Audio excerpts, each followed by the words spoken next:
Le vote va intervenir dans la journée alors qu'on est en ce moment même dans un contexte de chaos en Centrafrique.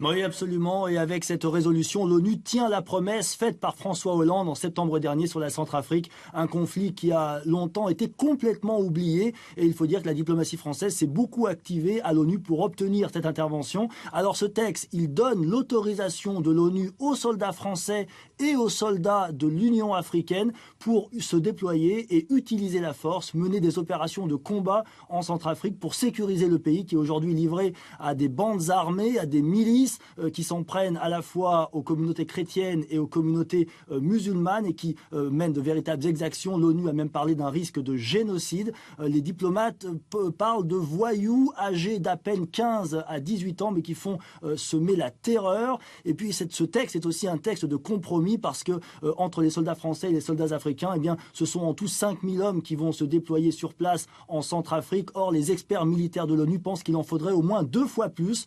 La résolution fixe donc un délai de 3 mois au-delà duquel le Conseil de sécurité devra décider s'il faut envoyer des casques bleus en Centrafrique, une force beaucoup plus conséquente d'au moins 9000 hommes.